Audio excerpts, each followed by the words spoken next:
Welcome back, everyone, to this week's episode of Booking the Territory, the Unprofessional Wrestling Podcast, where today we're talking NWA Saturday Night on TBS from March the 10th, 1990. Doc is sitting over there in Wild Kingdom, in case you hear dogs barking. I'm sitting here. Harper's not here. It's not a long story. The man couldn't make it, got stuck at the shoot job kind of late, and there was no way he said he could do it tomorrow or the day after. And once you start getting a day or two past it, let's just say it's not going to happen. So I'm sitting here with Doc. You know, all of y'all are Docaholics anyway, so I'm sure that'll make most of you happy out there. Doc, how you doing, man? Whose ass do I have to eat to get a day off? I don't even know how to respond to that. I know. Hey, man, I'm doing good. I'm willing to pick up the slack. That's all those people out there that hate me don't understand that if there is no me right now, there is no show. Because Mike's not going to get on here and do this by himself, and the B Team Goon Squad is not a viable option. All right. Getting things started early as usual. Hey, man, I just want to say something real quick. So I know you're going to get your panties up in a wad. This isn't political. And I just want to say, I don't care. I think billionaires can go play in space and be taxed more, both at the same time, to contribute to the greater good. So this isn't political. Are you good so far? Let me see where it goes. Okay, but I think space exploration and science is important. And I also think, like, responsible billionaires helping out with, like, big causes. Like, if one of these assholes could, like, help fund curing cancer, that'd be pretty awesome, right? I would think so, yes. Okay. I love how you said one of these assholes. Right. Well, you can chew gum and walk at the same time. But what I want to know is what part of this recent Jeff Bezos going to space did the BTT Face Group have with this? Do we have a space and aeronautics division? Because that motherfucker went to space in a dick, dude. That shit looks like the blueprint prototype came out of Steven Jaworski's sketch pad.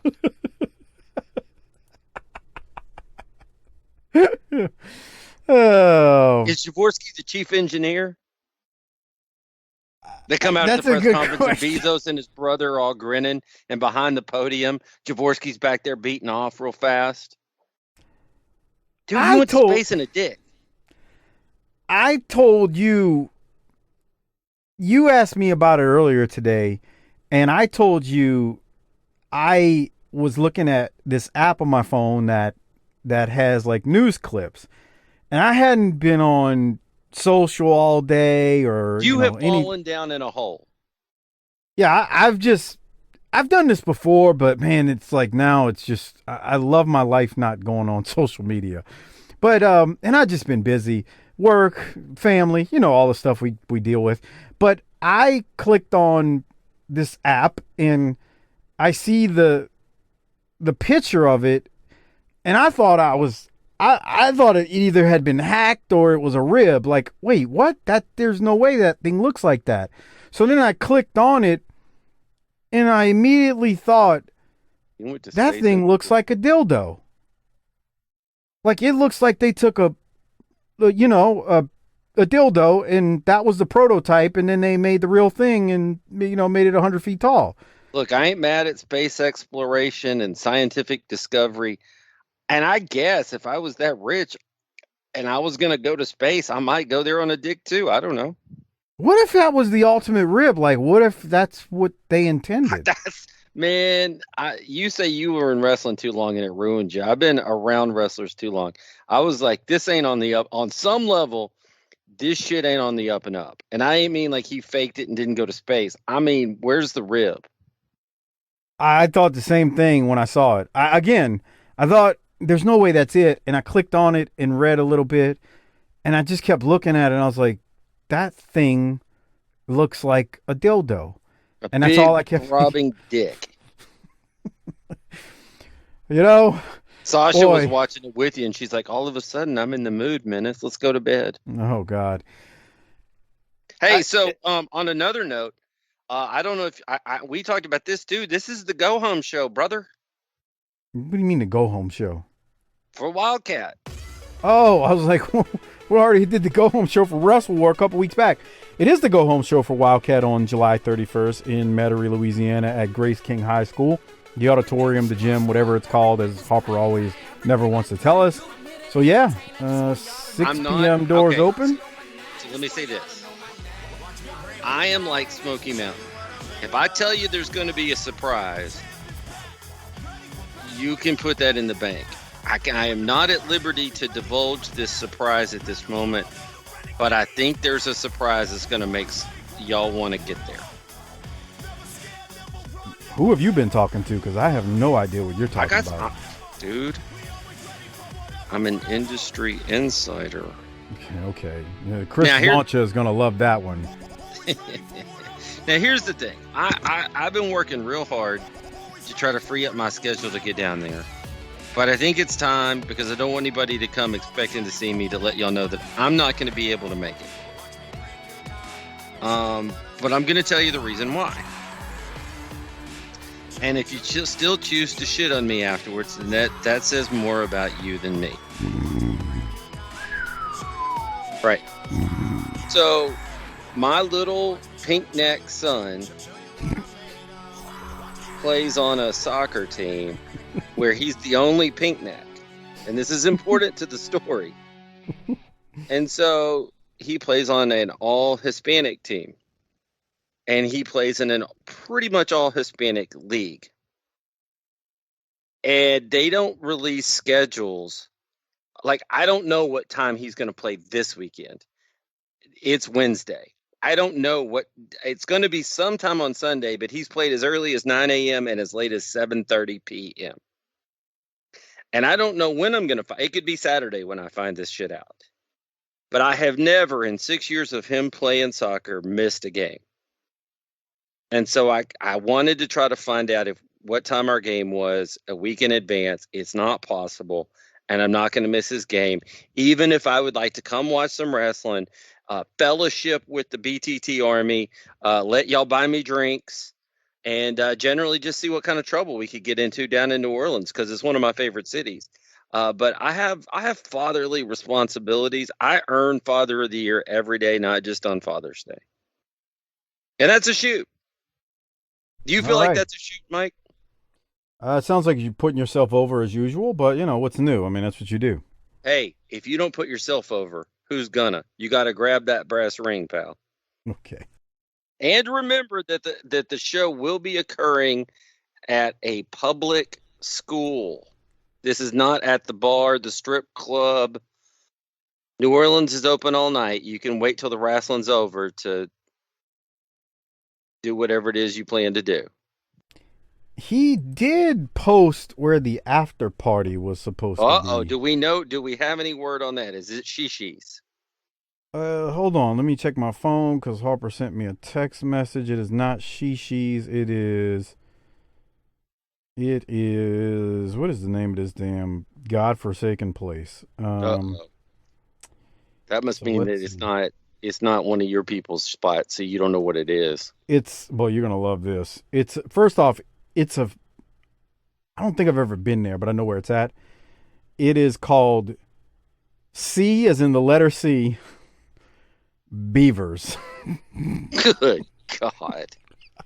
Why don't we just name it Cunts? C Beavers. You must be 18 years older to enter. That is the official after party. It is if this is the place I'm thinking it is, like I said, I've never been there. It's in Metairie. It is a hole in the wall. So do with that information what you will. You know what a hole in the wall. Beavers. You have some glory hole action there. Are you going to be okay partying in Metairie? I'll be fine. Okay. Yeah, I'll be fine. Look, that's where the official after party is. That doesn't mean the BTT clique or Army has to go there. That's just where the official one is. Okay. Here's the thing, and I've heard like Phil and Armando say this. They actually through email. So there, that's in Metairie where this after party is. They want to get downtown, huh? Yeah. So like, that's the thing, if everybody's like, well, Hey, I'd rather go downtown. Well, there's hey, not the quality assista out in Metairie that they require, I would imagine. yeah, I mean, I don't know what they're going to find in CB. Well, Oh, boy. But hmm, anyway, CB, Doc, so that's real classy.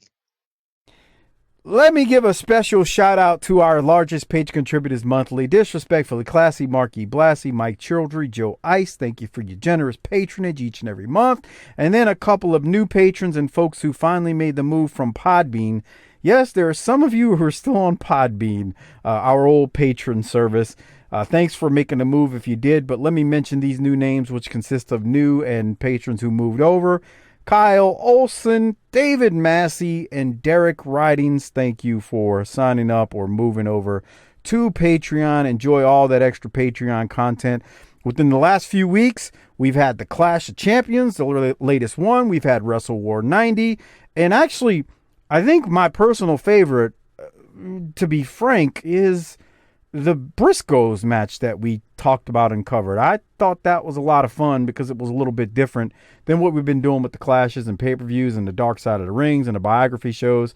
We have done a ton of Patreon content in the last 2 months, if I'm going to be honest. It's adding up. So anyway, thanks for signing up. You can get that all there on Patreon. If you haven't signed up, it's tinyurl.com/PatreonBTT. That's tinyurl.com/PatreonBTT. Doc, what do you have before we get into the latest episode of Saturday Night? I don't think I have anything, man. I think we are locked and loaded and ready to cover Wrestle War 90, just like it says on the screen here. Wrestle War 90. Yeah.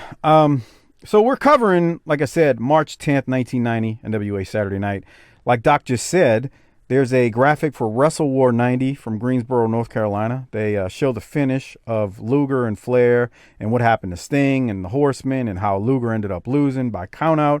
So we get that recap again. The show then opens from Altoona, Pennsylvania. I think that's how you say it. And I don't know, Doc, am I saying this right? The Jaffa Mosque, which seats 3,200 people. Praise be to Allah. Okay. I think this is actually, I did some looking. This Okay. is actually a well-known building in the region and is run by the Shriners. Yes, I was going to mention the same thing. I looked that up as well, and they call it the Jaffa Shrine as well. Yes, yes. So if you're Islamophobic out there, don't worry. There's multiple use here. You are an asshole. God. Oh, God. I'm sure my email inbox will light up. Let me tell you something. I'd much rather watch it wrestling in this mosque than the same basketball arena every week on Monday or Wednesday or Thursday or Tuesday nights. Oh, where it's cookie cutter? I know exactly what you mean. Because no matter what arena they're at. I don't give a shit if it's the Satanist club. You get some of these buildings with character and something visually appealing. It gives it some flavor, as your people might say. Don't get me wrong. I mean, it's made a difference if you've watched any. I haven't watched all or most, but if you've turned on Raw or SmackDown recently, and with them being in these, buildings with live fans, it certainly makes a difference. The biggest gripe we always have is it's cookie cutter. They dress them all up the same ways, and we never see the uniqueness of each arena when when we would watch those shows. So that's where that's all coming from. But on to the show. Corny and JR open the show. Tell us we're going to see the Midnight Express versus Z-Man and Pillman today. And then JR throws to a replay of the Freebirds versus the Rock and Roll Express from last week when the Rock and Roll won, but then they got beat down afterwards. Doc, let me throw to you. Do you have anything? I know you hate replays, so the answer is probably no, but what do you have, if anything? I hate replays. Of course. Now, in the open, did you hear, or it may be coming up still, man, he got him good on the mat there. We're going to have Gary Michael Capetta on ring announcing duties here. So I didn't make the note of them saying that in the opening. Yeah. Let's throw it down to Gary Michael Capetta, I guess. I got his, is he the one that wrote the book? I have that book somewhere. we've seen Rhubarb and the other guy many a times on Look at Saturday that night. shirt that Morton's got.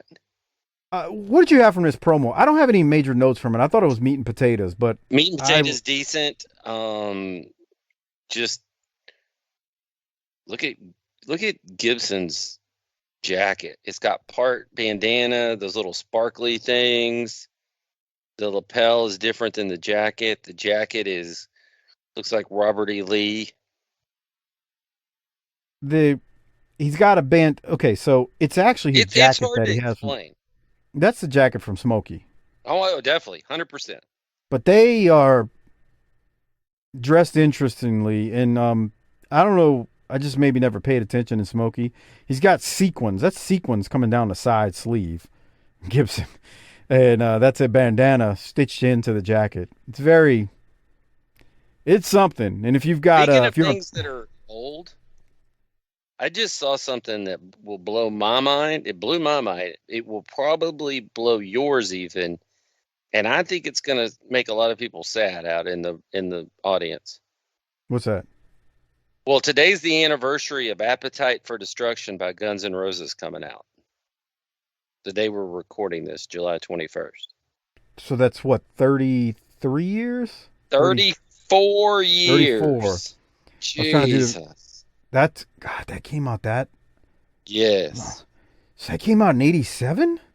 Yes. I knew that, but 34 years old. Jesus Lord. You trust this album to actually make financial decisions and shit. It's finally old enough that you don't look at it like a stupid shithead kid. Time is getting away from us, Mike. We're going to die soon. We talk about this all the time. It's just Time amazing is how. time is moving faster than it used to, and this is some bullshit. God, I can't believe that came out 34 years ago. I've always told you, man. I put over that album a lot. Everybody You know, does. Who doesn't like it? I don't know. That is a hell of an I wore album. out Album. 3 cassettes of that shit. It just the ink wore off, and then it stopped working. I think I've still got Go. the cassette to that. I just don't have a way to play it. Oh, I still have a cassette player. Yeah, I still got it. Yeah, man, 30. God, that's 34 years old. Holy crap! Remember that time I texted you when Axel was on Axis Yeah. TV and I was like, "Good God, look at him!" And wow, he sounds different. That was a few years ago, but anyway. Well, that's what Okay, happens when you have fat squeezing out your vocal cords. we go to the first match on this show. The Rock and Roll Express did cut that promo, like I said. It was pretty much meat Hey, and hey, potatoes. hey, hey. In 6 months, Axl Rose will be 60 years old, so lay off the man. Wow, senior citizen. I got to Holy stop crap. where I'm going to go put down the headphones and go do the Von Erich thing. Stop it. Meat and potatoes on that promo. They're talking about how they can walk down Bad Street and they won't fear anything. They were talking about the Freebirds in their promo. We then go to the first match. It is the Rock and Roll Express versus Joe Kazana and Rick Fargo. I tell you what, man, I could not believe how long this match went for the Rock and Roll versus these two. They went 10 minutes. And that's not a shot against Kazana and Rick Fargo. It's just that they went like 20 minutes against the Midnight in a hell of a match at the pay-per-view, and here they are against two enhancement talent going 10. I just felt weird. And again, we're older now, so we're probably overanalyzing it. But anyway, Doc, your thoughts on this? Yes, but did you hear the pop they got in Yes. Altoona, Pennsylvania? I'm Yes. not gonna lie, that surprised me a lot. Like if we were in Dorton Arena, okay, fine, I get it. We're back in those smoky towns, I get it. Man, they had a hell of a pop there. I didn't try to find the attendance from this. This building, I believe, holds 3,200 folks. Okay. So I didn't look up the attendance, but it does. I mean, it's well lit, and at least the floor and the rising stands, they look full from what's lit. It's not empty in there by any means. So I don't know how many were in there of the 3,200 seats, but it looks and sounds, at least halfway, I would think. No, But no, it was an active crowd for sure. yeah, Um, they were into it. Big pop that far up north got me. Also, I kind of wish our little buddy was here. As if you will notice, we have a ring apron that is branded. It's only fitting that he's not here when we have a ring apron that's branded with the He's going to come in NWA. hot next week with like, they never have shit on the fucking ring apron. And then we're going to have to tell him, Harper, not only did they have the NWA on the ring apron, they had Ruse on all four posts. They had Ruse. Like you can see one of the entrances over there. They have a Ruse banner above the entrance. You know what he'd say? What's that? Whatever, bro. Whatever. That's right. Yeah, whatever. Even though he's been complaining about it. Right. The superstar. What else you got from this one? I need some. God, you're at 7:39, and my timestamp is for 12:28 to give you some idea of this match length. Corny says something funny. I don't remember what it was, but he's funny, so let's hear it. All right, so I'm at 12:24. Let me hit play and see what he says. We'll talk more about that in the hour. FIU Arena, what would that stand for? I got the first one and the last one. I'm just wondering about the middle one. Florida International University. Oh, heck, I was wrong on all three. Robert Gibson certainly lessening the mobility. He's a goof. He's a goofball. That was great. That was clever. He's a goofball. It's funny because Jim Ross sometimes will no sell it, and other times he's plays the straight man like he should, like he should. But corny. I got all three. I was wrong on all three. For somebody who's miserable, he sure just pops off at the mouth on these clashes and pay-per-views and on commentary, and just comes up with stuff pretty much each episode, sometimes multiple episodes. That the clash that Crockett sat in for, that you criticized him for, I did. Nobody listened to that. So Cornette was ridiculous on that one as far as his commentary, making fun of the Mexican people, the border patrol. There was too many Mexicans in the building because the border control was letting them in, it was all kind of stuff he was just going off on. But we'll keep moving. Anything else from the rock and roll here, Doc? No, I was surprised that it went this long as well, but I mean, it is what it is. It was lengthy, man. I was really shocked, but double drop kick to Kazana, and of course, rock and roll pick up the win. After that, we go to a bunch of commercials. I will be honest, I've got to the point where, and I probably shouldn't have done this, I've been pretty much skimming through them because we've seen, I feel, most of them. Even though, again, like I said, we stumbled upon that chiropractor deal a few weeks back. Did you have anything from the commercials? Did you make any note of any of them in particular? I've been skimming through them since the very first week, pal. Have you really? Well, there's so many replays. I mean, you got, like, they show Lord of the Flies here twice back to back. I mean, we've seen Alka-Seltzer, goodies. Hey, Lord of the Flies was a lot cooler when I was closer to that age. Now it's like somebody needs to get a hold of these little kids and thump them on top of the head. That's nice, Doc. Okay. I mean, I read it in freshman English or whatever, and it was like, oh, that's great. These kids, blah, blah, blah, blah, blah. I'm like, now, fucking brats. So after the commercials, we go to a replay, and it's a clip of Cactus Jack who attacks Norman from last week's show, and then Rotunda came out to help Norman out. I got nothing from that. Captain Mike. Just wait. Like I told you, this is going to develop even more. Just like a good herpes infection. That's right. It just spreads. It's going to fester and spread.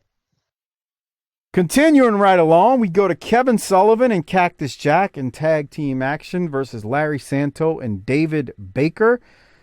Sullivan and Cactus are going to win, but I think, unless my memory is not right, and we've heard this before and I've brought it up and I just don't remember, I think this may have been the first time that Cornette called these guys Sullivan's Slaughterhouse, but I don't know. I'm doubting myself. Maybe we heard it earlier, or maybe we've talked about it before, and that's what it is. But I think this is the first time he actually formally says it. What did you have from this? Once again, just a deep, deep shame that we had such a great segment from Buzz last week, and now there's nothing there. Speaking of Buzz Sawyer, Lance and I just did a world-class show where Buzz has come into World Class in '86 where we're at, and he works a match in the Sportatorium against Kevin, and those two stiff bastards beat the piss out of each other. I mean, I'm sure you can imagine those two. Buzz is busted open. Kevin's as stiff as they come. It's wild ass. It's a brawl. They fight all around the building. I mean, it's just brutal. It never ends. Bronco Lubitsch is ringing the bell. Double DQ.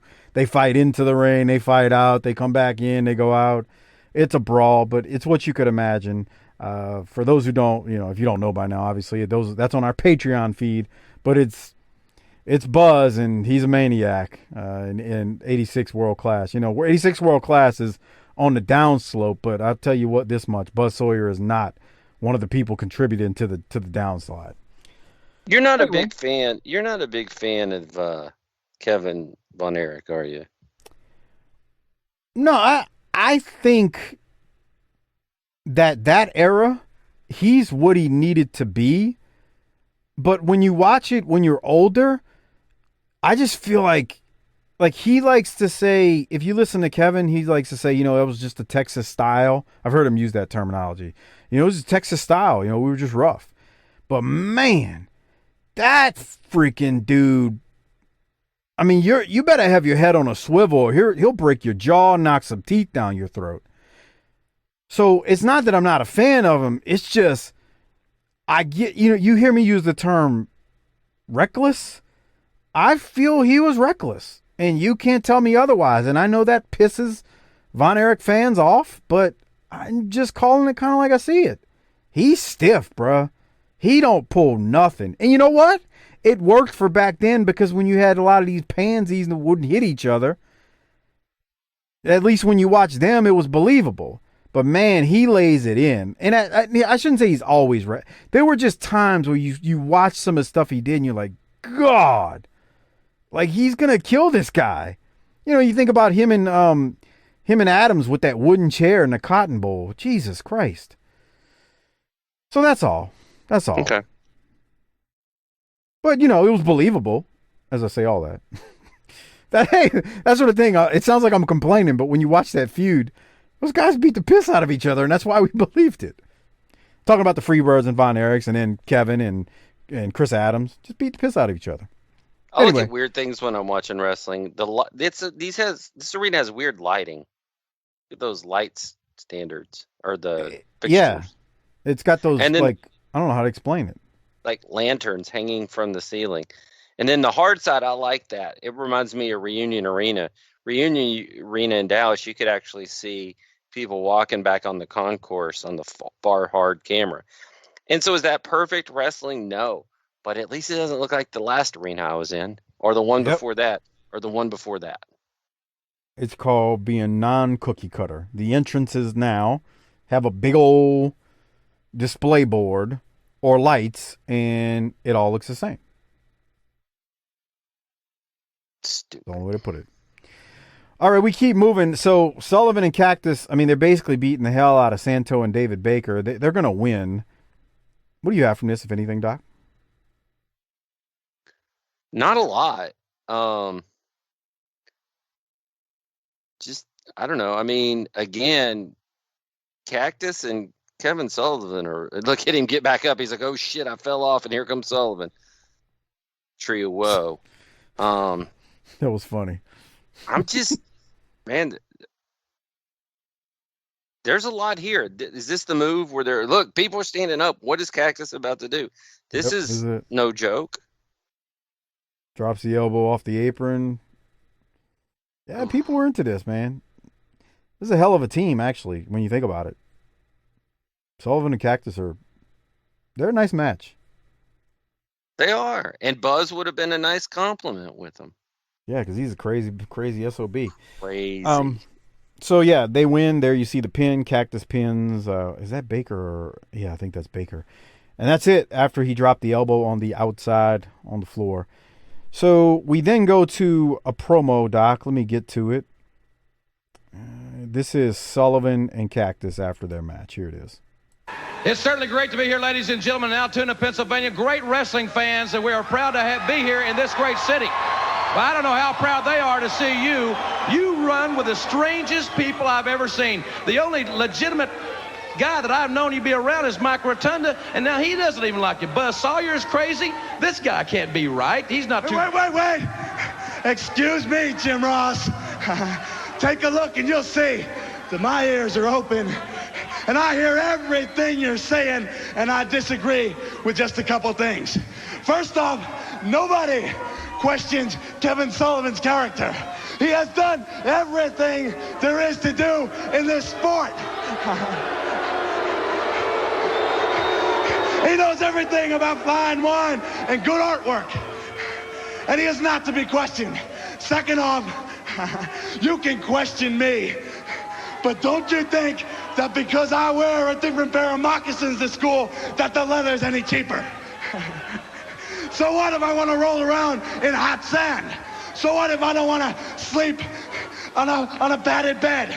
All I need is a cement floor to land on, right, a ring jacket to wear, and I give everything else to Kevin Sullivan. Thank you very much. What we're going to do is, Norman, Mike Rotunda, the slaughterhouse is going to carve you up. Fans, we'll be back with the Freebirds right after this timeout on TBS. So, I mean, at this point in my life, I still thought Sullivan was insane, and when he says he's going to carve somebody up, I'm not doubting it. And I actually could go for seeing him carve up Norman. But that's just me. Doc, your thoughts? My note was, on the upside, Cactus does get better as his career goes on. Because I thought that was pretty dumb. Oh, the promo? Yeah. I see him. Yeah, I mean, he's still young in his career. He's young, and he hasn't probably cut a lot of promos. He still has that, there's a dash of Dude Love still in there. That little especially hop in his... that promo, especially that promo. I love the little nervous laugh he does, though, between words. That's great. But he's still trying to be cool instead of being Cactus. I didn't even think about the Dude Love thing until you said it, but that's exactly what you heard there a little bit. Not all of it, like you said. And you wouldn't have known it if you hadn't seen Dude Love 15 years later. But once you see it, going back, you could see it being in there. Yep, that's so true. Any other thought? Like, what did you think of Sullivan with the carving up Norman? He was short. Cactus ate up all the time. Let's do it. Any thoughts? Well, you said you're skimming the commercials again. Like I said, I am too. We got Starburst, we got TBS movies, we got Heinz ketchup. I swear we've seen them all before. So let's keep going. We go to the next match after commercials, and we got the Freebirds, Hayes and Garvin versus Paul, Drake, and William Bell. We've seen plenty of them over the last few months in enhancement talent matches. How much ass do you think Paul Drake got back home? Because he's a built dude, and he had that late 80s mustache look, and now he's on TV flopping around with the wrestlers. He could go back into the bar and be like, hey, did you see me on TV? Hey, baby, you saw me on TV last week? Yeah, you got your ass kicked. Let me eat that ass. These two with the dancing. You got your man. ass Look at kicked. this. Well, speaking of ass, there's something else I can do.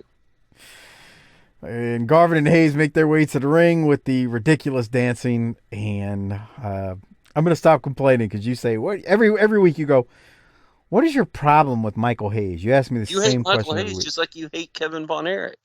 That's not true. So untrue. But these two. Every time, I swear to you, and this is not, I ain't even trying to be funny. Every time Garvin starts dancing, I think bouncing up and down, I think my computer feed's glitching. It's so bad. Look at him. It looks like it's glitching. It's like it's in a broken loop. All right. Like Peacock. It looks like Peacock during the damn pay-per-view the other night. Yeah. So, obviously, the Birds are going to win here when Garvin hits Bell with the DDT. The result was never in doubt. You got anything from this? Didn't have a single note. Oh, there's Capetta. We saw him a second ago. Okay. But anyway, yeah, man, this is I didn't take a timestamp though to see how long it went as I'm flying through it, and I'm fast forwarding as we watch it. But as I'm skimming, they go a while as well. Shit, I just realized it. Like, damn, they went 10 plus minutes too. I may or may not have hit the fast forward button through this. Here's the finish with Garvin. Here it is, DDT. Let's see how good it looks. Come on, Garvin, hit it. I think it actually looks pretty good. Oh, it glitched. It was. No, it was. That was a very nice DDT from him. All right, let's go now to the promo with the Freebirds. After their match and after their win, they were Jim Ross. Here it is. I've always said that the Fabulous Freebirds were an outstanding tag team combination. But for you to come to the ring and say you're the greatest rock and roll band of all time is a little far-fetched, fellas. Let me tell you something, Jim Ross. I don't see any reason why you should be surprised about the Fabulous Freebirds being the greatest rock and roll band in the world today, Daddy. Let me tell you, not only are we wrestling champions, but we managed to go down into the studios. We go down in there for days, and we come out with #1 hit singles, baby, and this is just the beginning in the PS. That's right. I never heard any of your hit singles, Mike. Not any of them. It's an underground thing. It's just starting. But see, we are real rock and rollers, not imitations like the Rock and Roll Express, which is nothing but a poor imitation at what? Thank you. Hold on there for a minute, Bucko Hayes and Jimmy Garvin. Yeah, hold on for just a minute. You know, I'm sick and tired, just as much as these people are here, and you running your mouth telling the whole world that you're the greatest tag team in the world. But you know what, a couple of weeks ago, that you rubbed my face in the mat, you whipped me with a belt, and if you're really from Bad Street, baby, come on down here, and we will finish it right. Can you believe that, PS? Can you believe that, Jim Ross? You got a lot of nerve. We just got finished wrestling the top contenders for the World Tag Team Championship. Yeah, we just got finished working out, and now they want to wrestle us. That's You're all a right, dime brother. lane, and I Come on down now, face to face. I don't have to look over my back no more. Come on down if you really got it. Hey, you can forget it, baby. You are a sorry imitation. We just got through wrestling. We're finished. Bye-bye. Well, I'll tell you one thing, brother. Where I come from, if you don't come down, we come and get you. Uh-oh, hey. Now, we don't need an altercation. Hey, we gotta go. Get your plane to catch. We got a plane to catch. Where are you guys going? Where are you? Does that tell you, Jim Ross, right there? Boys, you talk about Bad Street, but when we get through with you, Bad Street's gonna be closed for repair, baby. All right, Rock and Roll Express and the Freebirds, what is boiling over? And we'll be right back. Don't go away. Some big things are coming up on TBS. I love this, but I want to know what you thought. I loved it too. I thought it was really well done. I thought all, three guys who spoke did a good job. It's perfect chicken shit heel stuff. It's there. The rock and roll knows how to, Morton knows how to bow up for the crowd. I thought it was great. So, a couple of things. The first thing, when the Freebirds are still talking and cutting their promo, and you hear the crowd, yes, there's no music, it's just the crowd. You knew something was happening. You hear the screams for the rock and roll. That was the first thing. Mm-hmm. And then they jar back and forth a little, and give the Freebirds credit that we just wrestled some top contenders, right? So they're being we just wrestled top contenders. They're being chicken shits, and we're not coming down there. We just wrestled a match, and what I like, and this is the main thing I want to ask you. Ricky Morton, and I'm gonna get to Bubba Ray in a second. Ricky Morton, he gets tired and he says, where I come from, we don't wait for you to come to us, we come to get you. Do you remember Heat Wave 99 when Bubba Ray cut that profanity laced promo and they were going at it with the fans in the front row? And he tells that one guy on the front row, you know, he's calling him every name in the book. If you don't come to where I come from, if you don't come to us, we come to you. And then he goes down there and spits in the guy's face or the woman's face. I forget. But I swear Ricky Morton. Now that happened later on with Bubba in '99. I swear that's what I thought of when I heard Ricky Morton say that. And I was thinking, damn, did Bubba Ray steal that from Ricky Morton? Because it wasn't verbatim the same thing, but I just found it interesting how Morton said that same thing, or Bubba said that same thing many years later in so many words, obviously with more curse words. Did you catch that at all? Or did you even I think didn't make that association, but I like both of those events. I mean, at one point I thought my Garvin called Hayes BS instead of PS, but I may have been listening wrong. They go into the studio for days, man, and they have hits. But then Hayes goes, "It's an underground thing." That shit was funny. Yeah, how can you have a hit single if it's an underground thing? Right. It's not like it's gonna chart on billboards. And then they chicken shit out with the "We Got a Plane to Catch." Yeah, I thought it was good. I loved it all the way around. The part, no music playing, the rock and roll hit the ring. You hear the screams. It don't have to be that difficult. It ain't that hard, guys. Well, let's keep moving. It was really good stuff. That's a feud that we don't super duper care about. But if they keep doing shit like that, I might. Yeah, it makes you want to see it. I might get into it. Yeah, it's different. I mean, you know, it's different. So we had a bunch of commercials again, and then we go to Doom with Teddy Long. Teddy Long is hilarious here, in my opinion, but I'll let you be the judge. Here it is. Ladies and gentlemen, the World Championship Wrestling. Before we see Theodore R. Long's team of Doom in action, let's hear what they had to say. Road Warriors, you thought it was all over, but it just got started. Now, what I've got and done for myself is I've got two of the biggest, the toughest, the meanest guys in professional wrestling, and that's Doom. That's Soul Brother Butch and Soul Brother Ron. Now, they're going to take care of the Road Warriors, and then after I'm finished with them, then Paul Ellering, I'm coming up to you, Sugar Ray Long. Now, let me say something to you, Paul Ellering. Right here. Hold that up there for me, Ron. And then, when I knock you out, I'm going to do this on your head, Paul Ellering. Just like that right there, baby. Because I'm the Soul Blaster with my Soul Brothers. Tell them about it, Big Butch. Let me tell you something. Honk Animal, you two skinheads. Let me tell you about it, boys. When y'all in the alleys, having your little push and shove, little fights, we on the streets, really rubbling and tumbling. And my brother Ron is going to be right with me doing the damage. We are the masters of the alley. We are the streets. I don't even care what Ron and Butch Reed said there. I'm totally could not stop looking at Teddy. Jesus. The only thing he didn't do in that, because he's wearing the headgear and the boxing gloves, is that the gloves weren't so heavy that they started to tip him backwards, and his two guys had to like catch him and bring him back up. But other than that, that was perfect.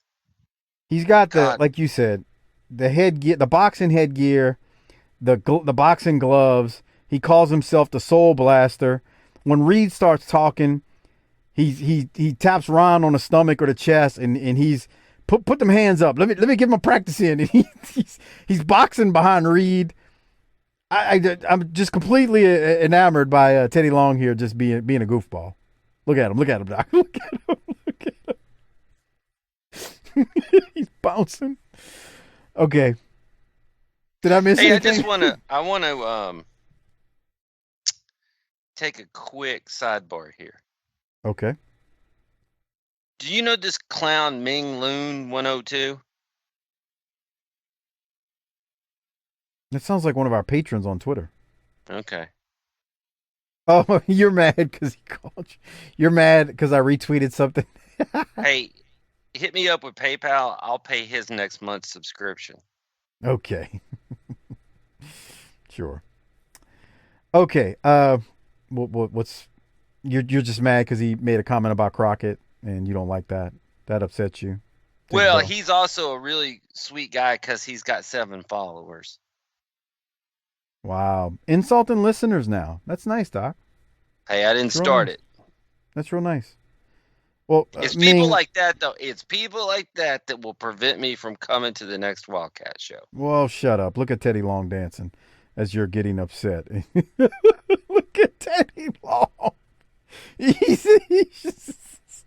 Look at Teddy. Ming, don't worry about Doc. He's salty all the time. He hates his own life. From around the globe, son. Look, okay. So Doom is coming to the ring, and they're about to take on Brian Johnson and Bill Lively. And Teddy Long, before this match, is dancing and bouncing, and man, he's just having fun. You know what? Run that back. Okay. You're not going to believe me, but there. His whole stick, take him and replace that. You could see Memphis Jimmy Hart doing the same thing. I think you're saying that because Teddy and Jimmy are like similar stature as far as height and size. But the dancing start because Jimmy was a musician. Yeah, I got you. He wasn't quite as cartoonish in Memphis. You wouldn't most people wouldn't make that association just because one is black and the other one isn't. But I see why. Race. I see why you're saying that. When you watch Teddy you there. ever call anybody a soul brother before in real life? Man, I don't know. That's a yes. On to the match. We got this Brian Johnson guy and Bill Lively. This Bill Lively dude looks tall and goofy. Bro, he looks like he wandered off the bench of a high school basketball game to get his ass whooped. I was trying to get to where he comes in because he is just. When is he in the ring? It takes a while. Yeah, it takes a long time. Up there he is. Okay, so look at him. He's what, 6'6"? Dude, he's tall, but he's goofy. Well, how many big, tall white guys have you met that aren't? He hits the ropes okay for a guy that, I guess, he took that well, whether he wanted to or not. It was too much. They were trying to do too much right there with that guy. But Doom obviously is going to win. When Simmons pins Lively. Any thoughts on this one, Doc? I like Doom, but I'm ready for them to get to the Road Warriors. And speaking of the Road Warriors, they do the Road Warrior finish, don't they? We've talked about this. No, it's not the Road Warrior finish. It's not? Let me rewatch it again. Yeah. It's similar. I don't believe you, but I didn't drink during last week's show. I'm having water tonight. I don't know. The difference is Ron picks the guy up and he's got him underneath his thighs and he's holding him up high. Butch, he goes to the second rope and comes off with a shoulder tackle or a clothesline. The Road Warriors actually put the guy on their shoulders and then... so you're saying that Doom is doing 3/5 of the move? I'm not even going to address what you just said because it's stupidity. The move is not, it looks similar, but it's definitely different. We've talked about this before, though. Oh, I'll bring it up next week too. I think you do that. Yeah, you do that because so that everybody will throw down their pen at work when they're listening to this and go, "Fucking Doc, that's it. I'm fucking gonna contact Mike and tell him they need to get Doc off the fucking show, bro." Oh, I get that all the time. Fucking Doc, dude. That guy's a fucking dick. He doesn't know shit about wrestling. I mean, I know everything about professional wrestling. All right. Simmer down, Buttercup. Let's go now to the Road Warriors, who they've got something to say about the skyscrapers being gone. You know, back in the streets of Chicago, when we were little warriors, we used to get our butts kicked but we always came back and we always beat up the bullies until we became the bullies of the bullies. Now the tag team in the 90s is already gone. Skyscrapers, your history, you're done. The team that ruled the 80s is here to rule the 90s and wrestling as long as we see fit. Tell them, Hawk. Set up the varsity club? For what? So we can knock them down? Set up the Samoans? For what? So we can knock them down. Set up the skyscrapers? For what? You got it. We knocked them down. Doom, stand up in line, boys. Just get in line. It's a short one. See, there's someone there, and then they're gone. They don't last long around here. Funny, why would that be? Maybe because of the Legion of Doom, the Road Warriors, and Paul Ellering? I think so. I really liked Hawk there. What did you think? I did too. I mean, first of all, he's telling the truth and it making himself seem like them seem like badasses in the process. The only thing that I wish that he would have added is he should have added fucking Barbarian and Warlord to that since they're at a different promotion. Yeah, I guess that's true. But that just goes to show you he listed a number of teams and he didn't even have to name them. Right. They got a resume and they've earned it.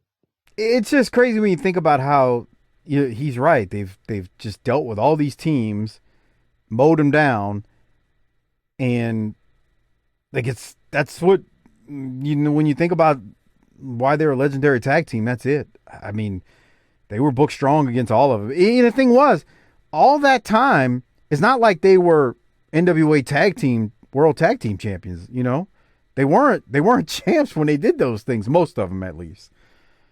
So it's just when you think about it from that point of view, shit, they didn't need the belt though. They don't need the belt. They need Iron Man at cranked at arena volume and some people to whoop on. You're damn right, and that's the last thing I was going to say. They only had the belt a little bit at that time, but they were beating the piss out of each other, other people. The other part too is we don't think about it, but they were 6-man champs for a while as well. So, for what that's worth. Not that was defended on TV a lot, but they were for what it's worth. Okay. Bunch of commercials, nothing new or memorable. And then, what you about to say? I was just going to say with this screenshot right there that when I think tennis, I don't think Kennex. Yeah, Doc's talking about Cornette's racket hit cover on this one. Nothing fancy here. Just got. But maybe Kennex. they do. They make some expensive ass rackets. Jesus Christ. Do they? You looking it up? How much? Well, I mean, here's a Pro Kennex Black Ace 300 that's $190. Is that a lot for a tennis racket, though? I'll just go get one of them wooden gimmicks and fucking take my chances. I don't think I'm going to be blown up inside of 3 minutes anyway. Who gives a shit? I don't think that's a lot for a tennis racket, though. $190? No, really? Jesus no, I mean, Christ, I've seen... No, I don't play tennis or anything, but...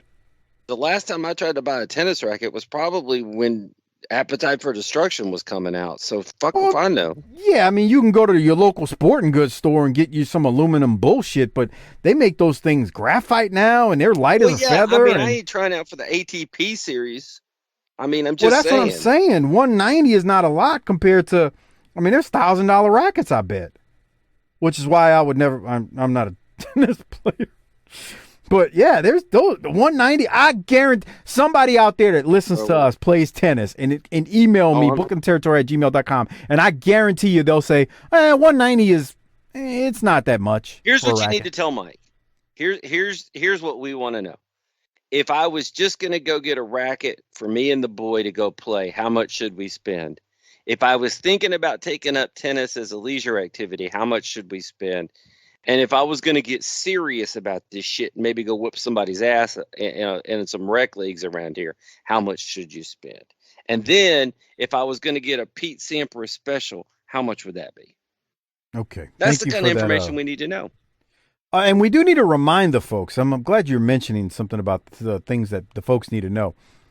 If you go on to Wildkat, Harper put out a call for poster boards with Darren's face on it, with the word Mark and an arrow pointing towards Darren. And along with poster boards that say Darren D-Man is a mark. Don't forget that if you're going to not X-rated, if you're going to Wildkat July 31st in Metairie, Louisiana. Just thought I'd put that out there. Okay. Harper better grab one of those signs from somebody and take it in the ring with him and point at Darren. Dude, that would be great. That would be great. I know how to book it there. Sure you do. On that note, we're going to go to a kind of a series of promos, one with Lex Luger. Jim Ross and Corny throw it to Luger first, and then Luger and Chris Cruz, then to Flair and Woman, then back to Luger, and this thing goes around the bend. Let's pay attention to what goes on here. Welcome back, ladies and gentlemen, to World Championship Wrestling. You know, the World's Heavyweight Championship situation, very controversial right now. I say Lex Luger will be the next World's Heavyweight Champion. But recently on Worldwide Wrestling, Chris Cruz had the opportunity to talk to Lex Luger. Now, you previewed this interview. Yes, I did, and Lex Luger has the opportunity to listen to a message from Ric Flair and Woman and then reply to it. I disagree with you about Luger's chances as champion, but let's see what he has to say. Let's go to Chris Cruz. This came from Worldwide Wrestling. Champ, I've got a lot of questions for you, but first, if you look at the monitor there, we've got an interview with Woman and Ric Flair. I want to see that. We'll get your reaction to that in just a moment. We'll be right back. The Nature Boy has done it again. He's taken the total package and he has unwrapped him. You know, Luger, as we look at you, big man, we don't know what you're thinking about, because the bottom line is, you can't beat me, you can't beat the Horseman, you can't have the hand of Woman. She's mine. So, big man, whether you like it or you don't like it, learn to love it, because we're the hottest item going today. Woo! All right, Champ, your reaction. You know, I think Ric Flair's finally stooped, even for him, an all-time low. The threats of the Andersons, the threats of Ric Flair, the insults will not deter me from my objective of becoming the next world's heavyweight champion.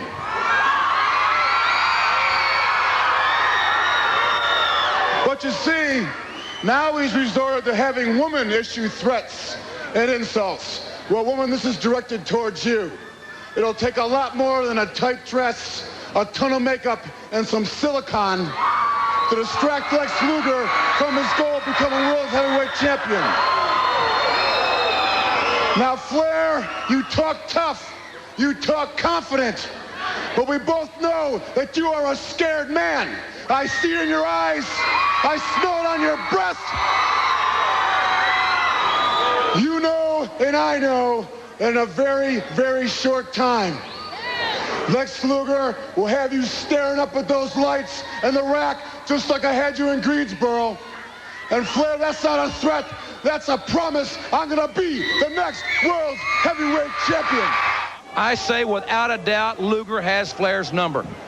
Well, if he has his number, then he ought to call him up and say, Ric Flair, I'm sorry I ever signed a contract to wrestle you because I signed my own death warrant. Let's hear what Ric Flair and Woman have to say about Lex Luger. Come on, let's listen to some good stuff. Lex, obviously, it takes more than a tight dress. It takes brains and a whole lot of money to get the best. And, baby, I've got the best. Luger, who are you kidding? You can't insult Woman. Look at her. She's the most beautiful creature on the face of this earth. The greatest body, big bank account, and lots of brains. My kind of woman. So, Luger, when you walk that aisle against Ric Flair, you know the deck is stacked. You got to beat the greatest wrestler in the whole world today, and you got to outthink Woman. It can't be done. We are resented.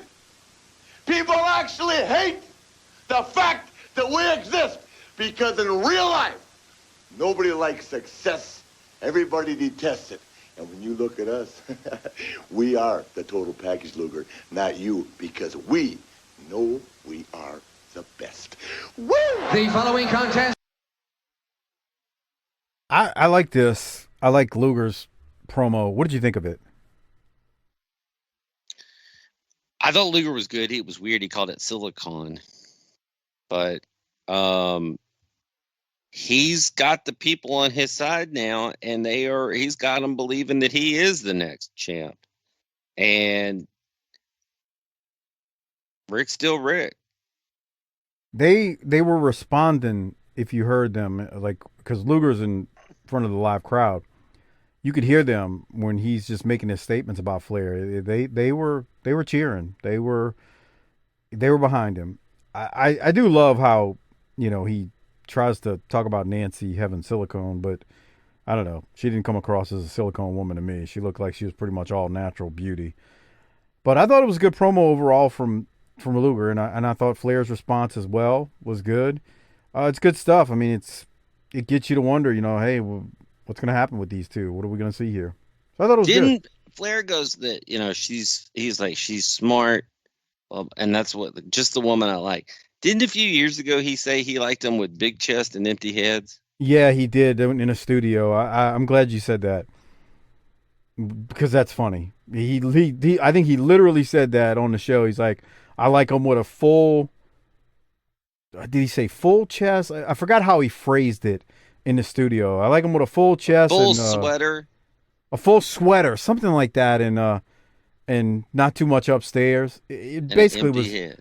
Empty head. He was pretty much insulting them, but now he's putting over a woman for her brains and her bank account and her looks. She's got it all. Hard to argue with that, though, isn't it? Hey, you're not gonna get any type of argument from me. We go to the next match after that promo, and it's Captain Mike Rotunda versus Bob Cook. Rotunda's going to win with that airplane spin move that we saw a long time ago in the studio, I think at least. And Norman's out there to celebrate with Rotunda. He's also out walking around the ring with this goofy-looking hat on. Doc, thoughts? I have 2 lines of notes. One is the captain. And 2, this is bullshit. Fast forward. Somebody months ago tweeted to the show that the name Captain Mike was his idea, was Rotunda's own idea. I could see it, and I bet you he didn't envision it being a boat captain. So just mentioning that, Rotunda so far's best gimmick from the time we've been reviewing him was no doubt about it, the Varsity Club. Oh, yeah. What a group. What a feud when Steiner broke off. Good stuff, man. The Varsity Club. But at least he doesn't lose chronically like his son does. Okay. We'll keep moving if Doc has nothing else. Like I said, Rotunda wins, and that's that. So then I'm going to fast forward because I don't have anything through these series of commercials, which are, look, John Wayne, Doc. John Wayne Movie Fest. A movie fest.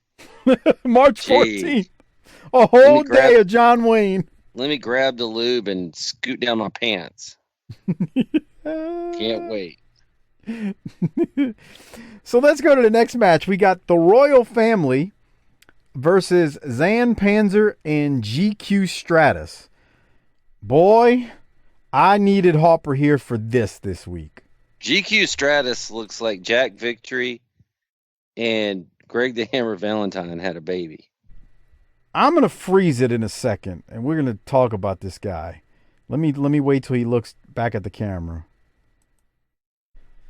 So, does that looks like anything about that looks him... like a leg that looks like a Lego helmet hair, and if you took it off and put a normal haircut on him, he looks like a high school football coach in the South.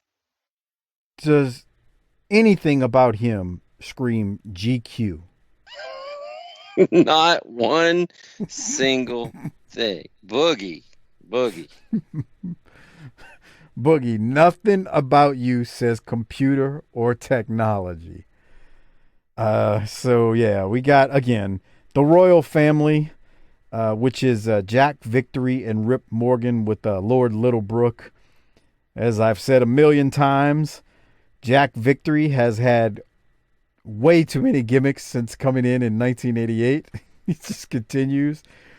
What do you have from this match, Doc, with the man who goes by GQ and nothing screams GQ about him? This may foretell how the next couple of years are going to go, but I'm not watching this shit, so I fast forwarded it. Come on. Even Lord Littlebrook didn't get you with his strut when he gets in the ring. Look at him flexing. They should do more with him then. Like, instead of having Norman chase Missy, they ought to have him chase Missy. Dude, they got some seamstress to make those robes for them, for the royal family. They would have been better off to take a big pile of money and set it on fire. The thing about it is nothing about Victory and Morgan screams royal family, but yet here we are. They had them with the paint, the black paint, and they're like New Zealand militia. Here's the thing: New Zealand's far enough away. Back then, none of us knew what the shit that was. Yeah, you know, we were critical of the New Zealand militia too, but it wasn't as bad as Royal Family. Like, at least that kind of fit a little bit better than this. I mean, this is because when they take the gear off, when they take the robes off, I mean, they got black tights on with black boots. There's nothing royal about them. But they make quick work of these guys, and that's that. We then go to a promo, Doc. We got the Steiner brothers. I don't have any notes from this. Did you? Like, I mean, it was meat and potatoes, but I don't want to skip it if you've got notes. I thought Rick was better than Scott here. That was my note. Okay. Yeah, and it was very quick. Nothing, I don't know. It was fine. It's not bad. It's just meat and potatoes. After the Steiners promo, there's another commercial for the John Wayne Movie Fest on TBS. Doc can't wait about that. Craig got his lube. I bet your dad. Well, did y'all have cable by this point? We're getting close. Okay, I was gonna say. I bet if y'all had cable, Daddy Doc was locked and loaded for that day, March 14th. Oh, he still is, man. You could find that shit on channel like the Movie Classics or the Western Channel today, and he'll sit there and do it in 2021. Here's what I know. We don't have cable yet because I remember the day we got cable installed, I was at work flipping Whoppers. Oh, okay. And so I'm still not 16 here. Gotcha. So definitely don't have it yet. I hear you. Makes sense. Okay.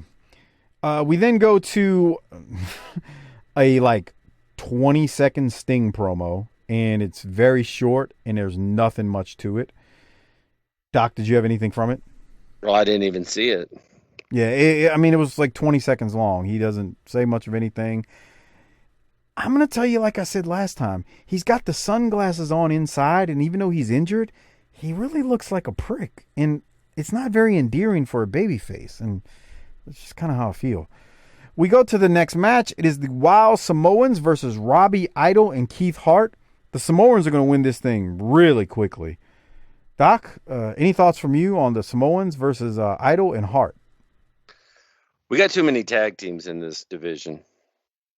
I don't know about that because you got two sets of belts, so you kind of got to have a number of tag teams to fill that void. That's the downside. I thought they were gone by now. Who, the Samoans? Mm-hmm. No, that's what I was saying. We were talking about this a couple weeks back. I was like, no, they're not gone yet. Still here. But they beat down these guys pretty quickly, and it's over with. Where's Humperdinck? That's true. He's not out there with him, is he? Kind of missed his little face when he shoots the goo, right? What? That got some traction on Facebook, and when you said that. You shouldn't say things to me if you're going to make comments like that. You're the one who brought it up. Is that the face he made? You're the one that brought it up. I'm the one that created the content. Right. Okay. So after the Samoans, we get another set of commercials. Doc, I'm going to assume you hit the fast forward on those two. You should assume that I hit it on every single one. The only reason I caught the damn chiropractor by accident. My button stopped and slipped. And I was like, what the fuck is this? So after that set of commercials, this is good, Doc. Bubba Rose. We go to a tag team match with Tommy Rich and Eddie Gilbert versus Ned Brady and a gentleman by the name of Bubba Rose. And boy, how many guys like Bubba Rose did you run into in your time? Plenty. I mean, it's, the Indies is full of guys like that. But I just found we've seen some really interesting, funny looking guys. We've seen GQ Stratus this week.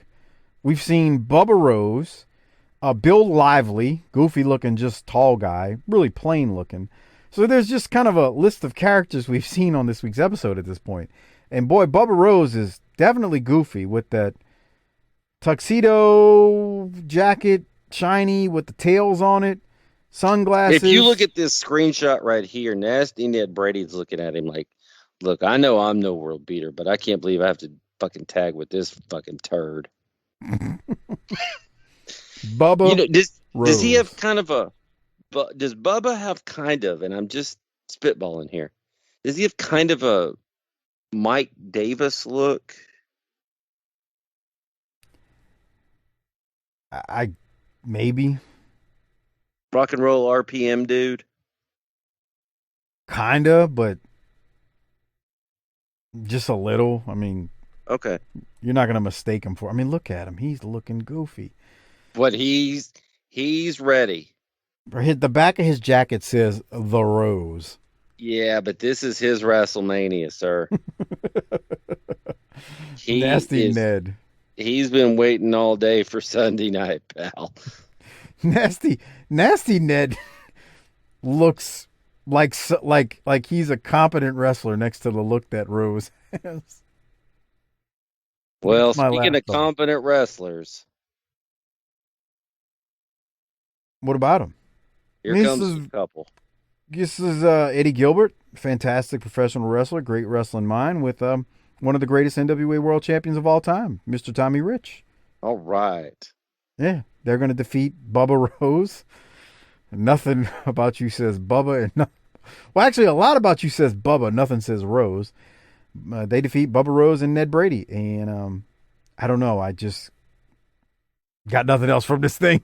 We're in fairness, Doc, I feel like we're saying we got nothing else a lot from some of these matches, but let's face it, we've not really seen stiff competition for the named folks here this week. If they're going to hook up, if they're going to have 10 different tag teams and only heat up a few, then this is what it is. Whoa! Did Tommy Rich have a problem getting into the ring there? Run that back. Let's see. Run it back. Let's see. It looked like he slithered through. A little bit. No, he was actually that was actually a little bit better move than I gave credit for. My what apologies, are you trying to say? Oh, nothing. I want to apologize to the man. I had it wrong. Okay. What's his is that snakeskin jerseys, jerseys, tights that Wildfire has? I can't tell if that's supposed to be a snakeskin pattern or tie-dye or camouflage. Yeah, it's one of those three. Okay. Fair enough. All right, keeping it moving. Like I said, Tommy Rich and Eddie Gilbert are going to win. I got nothing else from it. Doc, what about you? We're entering that hit the tagline portion of the show.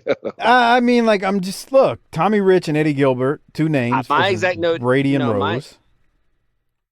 My exact note said, look, no disrespect to the Rich Gilbert side, but there's already too many tag teams, and this one's not going to do it for me. Because they're not going to break into the top 5 or 6. Well, in the other part, again, two things. One, this show has a lot of tag matches. A lot of tag matches. And then you've got mostly just no names facing these names. Panzer and GQ Stratus and versus some new the Royal ones family. That. The big, tall, goofy white dude, GQ. Did you see that? Run that back 10 seconds, 15 seconds. Look at Bubba.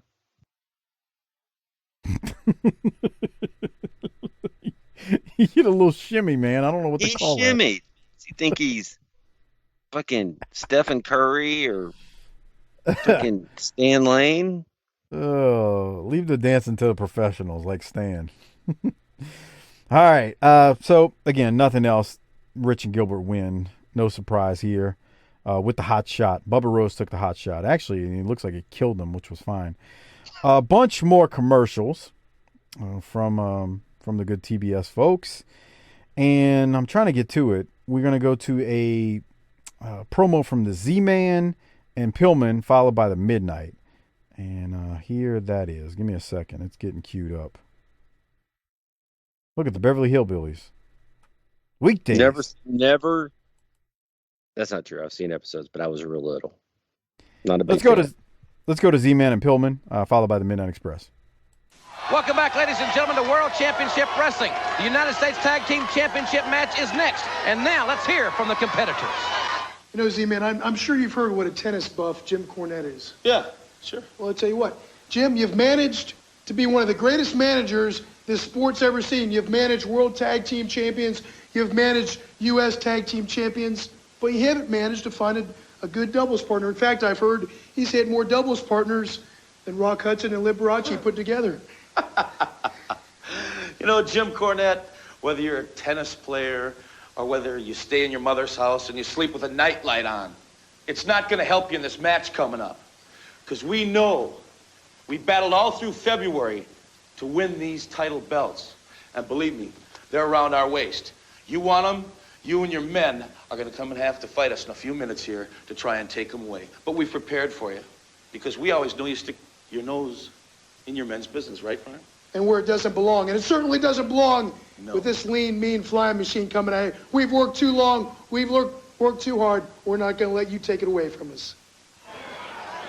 Well, the time has finally come. I thought for a long time that Tom Zink and Brian Pillman would be content to have everybody all across the world of professional wrestling talking about what kind of cowards, what kind of yellow bellies they were, not to get in the ring with the Midnight Express. I didn't think that they would ever have the guts or be cornered into giving us a U.S. Tag Team Championship match. But finally, the match is going to take place. It's going to be right here in a few minutes on World Championship Wrestling.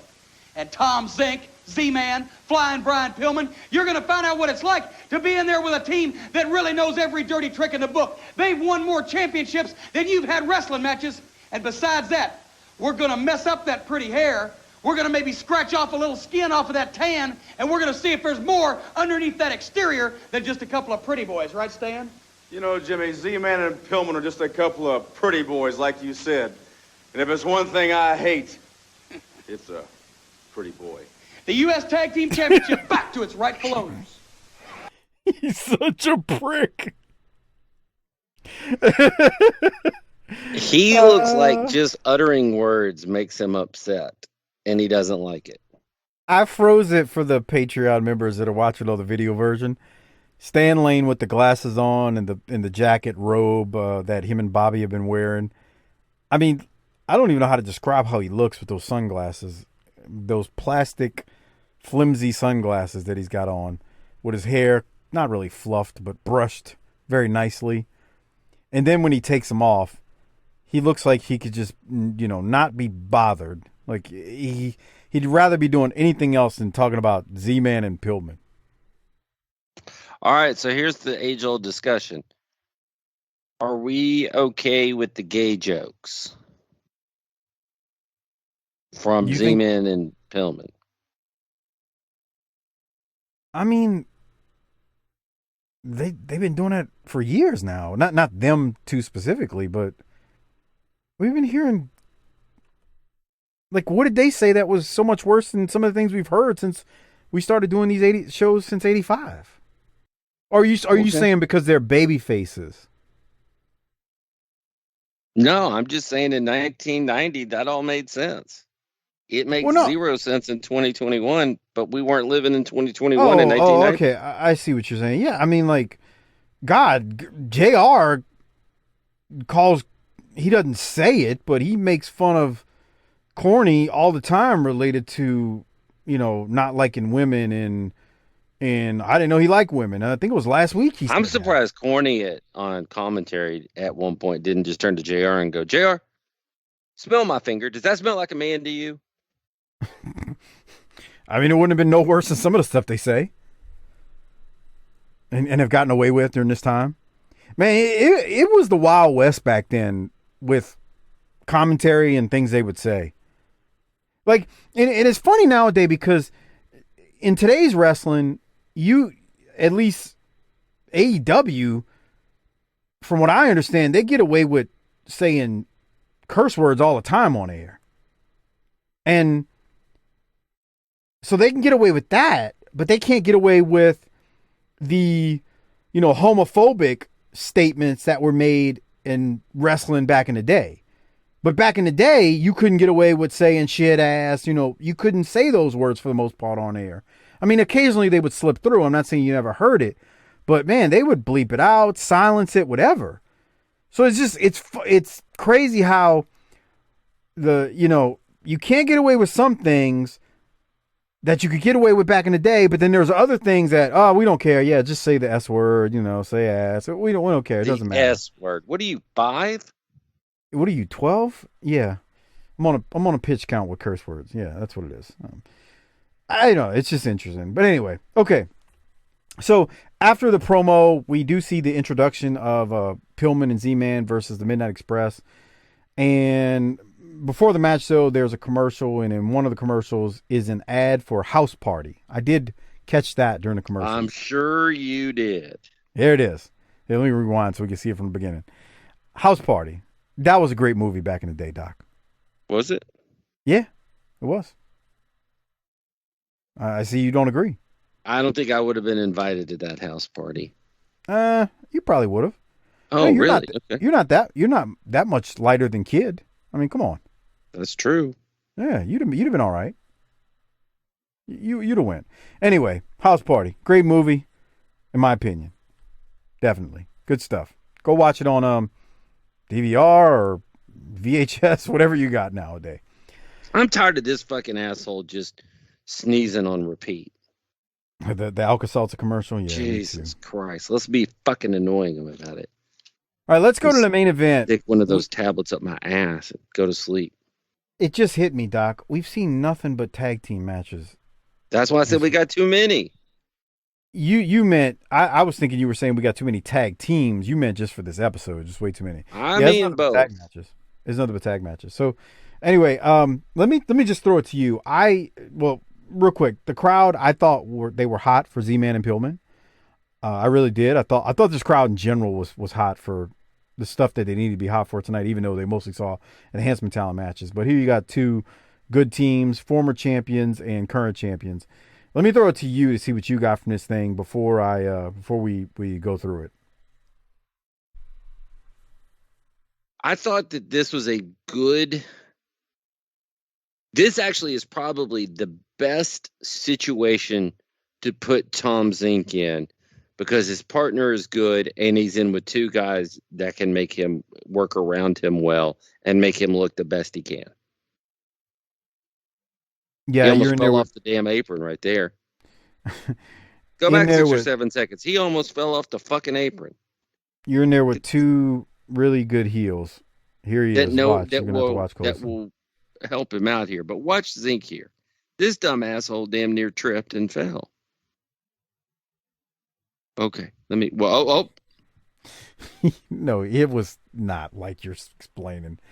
He just slipped on the rope. Must have been an earthquake in here. God damn it. Yeah, I agree with you. You put Z-Man in here with these guys, and it's going to work. And it did work. It worked really well, to be honest with you. In my notes, I got notes on that. Man, the problem here is every time you see Pillman and shining in these situations, you just get pissed that he's not alone. Yeah, they dumped the bucket of cold water on him, but even then, he still makes it work, and it's a testament to who he is, even as a young professional wrestler. He's still over. Like, there's nothing that says you're not over, even though he's in this tag team that's, to me, not the greatest. I'm sorry, Chris Zoncha. Sorry. Zauha. I'm sorry, Chris. I know you like Z-Man, but yeah, it's Pillman still gets over even with Z-Man, man. So I've got a timestamp that I do want to go to. Do you have any? I do not. All right, so I'm gonna go to this timestamp, and it's a big springboard double clothesline by Pillman, and just listen to the crowd when Pillman hits his move. Let me hit play. Here it is. Tag Team Championship. Lion, Brian, and Z-Man defending against the Midnight Express. And beautiful Bobby. Oh, he raked the eyes. Straight rake of the eyes with the Z-Man. Nice leapfrog. And a hip clock takeover, and another on Sweet Stan, and another on Beautiful Bobby. What a move, the Z-Man on fire here. Oh, cracking their heads together, flying Brian over the top.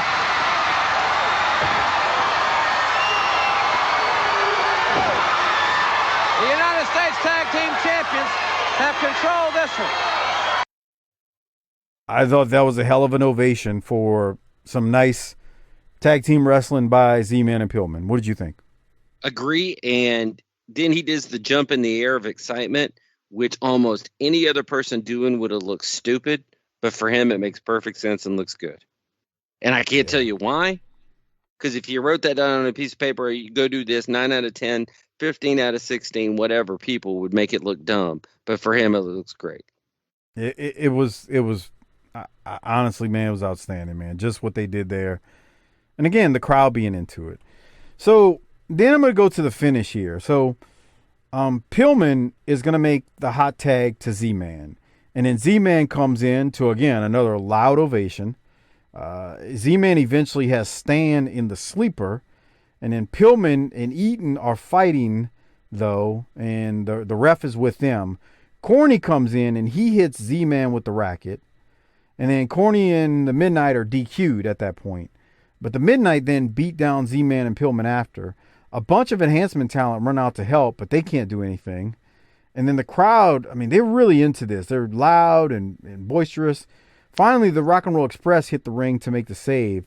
Corny takes the U.S. titles and steals them.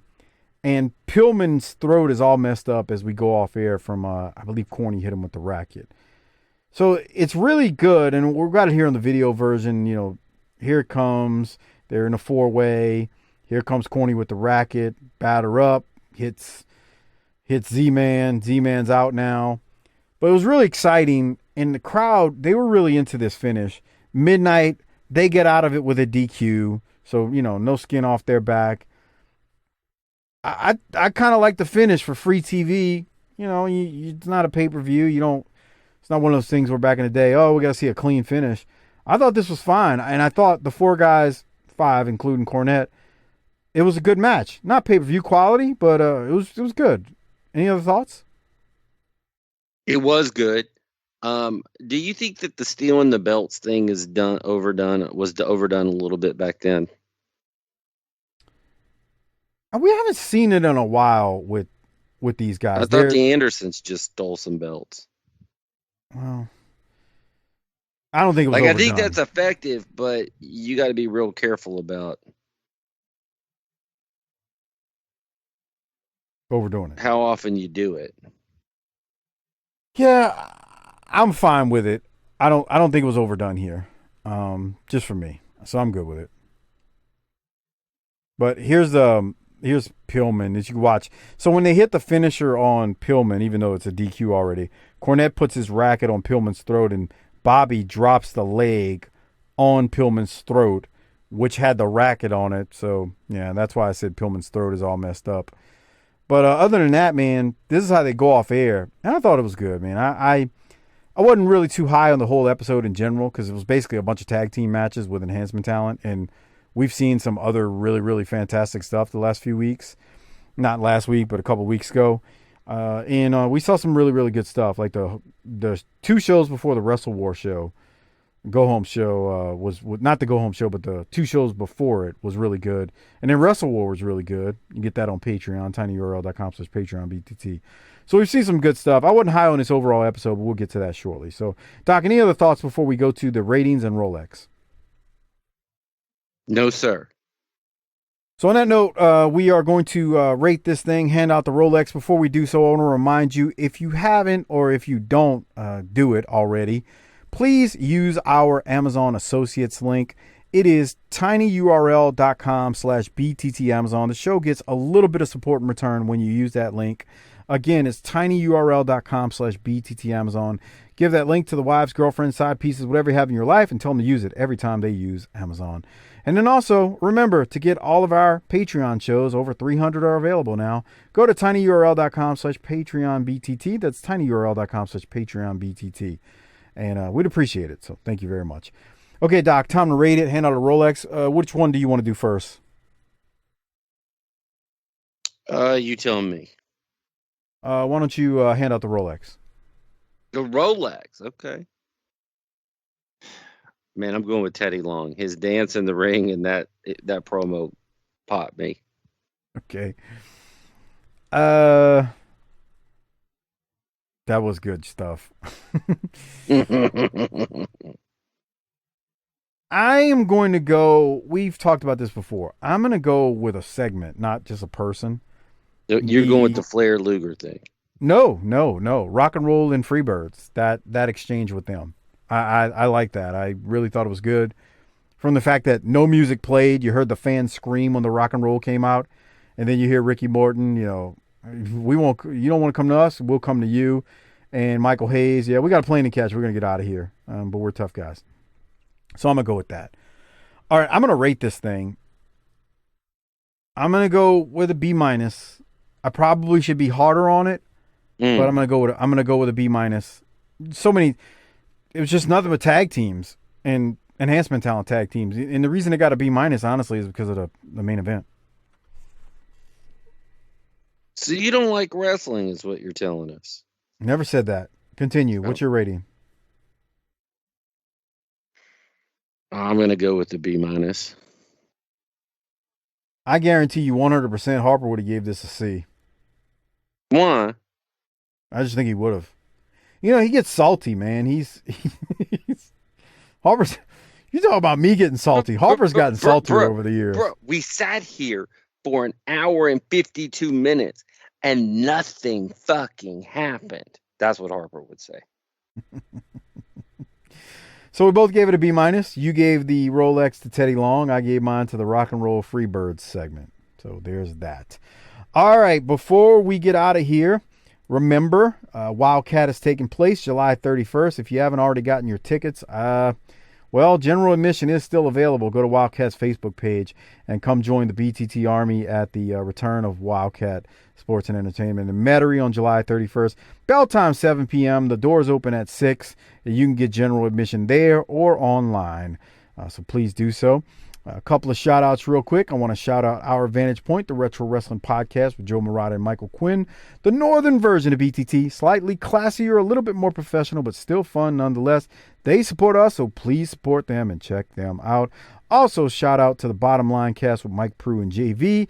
They also handle our ECW show on the Patreon feed, and they do a free show on the career of Stone Cold Steve Austin. Doc, I'm trying to remember. Do I have anything else that needs to be mentioned this week, or are you ready to hit the tagline and go home? I want all of you to behave down there in New Orleans, but be rowdy, be loud, be rambunctious, eat some ass, whatever it is that you classify as a good time. Just remember you're on vacation. Don't get arrested. Please don't get arrested. Please. Yeah. And if you do, call Mike. Good luck. I've got no connections in that area. It's not happening. Sorry to tell you that. We're in Metairie. How late do you plan to stay up that night? That's a good question. I remember X-Rated from a few years ago, and the thing about that was, I think we got there at like 6:30. Bell time was 7. And the way X-Rated is, you drink during the whole thing because you're in a bar. So I think by midnight, I headed out, but it's because we had all been, liquored up since 6:30. So I don't know, man. That's a good question. I got to head back that day. Long drive. So I don't know, man. I have no idea. You ever stopped on the drive from New Orleans to Dallas and stopped on the side of the road to throw up? No. Yeah. And hopefully that does not start happening on that night or that day. So no, I don't know, man. That's a good question. I mean, I could see I want the guys to have fun that have never been there, especially go out, get tore up, wait till the sun comes up the next day. I can't do that personally that night, but hey, man, I want everybody to do that if they see fit to it. And remember, the after party is at Sea Beavers. Come on. Do you think the same thing I think when you hear that name? Then I better see some beavers when I'm there. I can't, man. I can't. Please. When he sent me that, I was like, okay, it's a rib. And then I saw it on the Wildkat page, and I was like, okay, it's not a rib. They're really going to see beavers. See beavers. All right. On that note, Doc, if you've got nothing else, hit the tagline and send us out of here to another fun episode from March 10th, 1990, and send us off for our, Wildkat excursion in New Orleans on July 31st. Book it, bitch.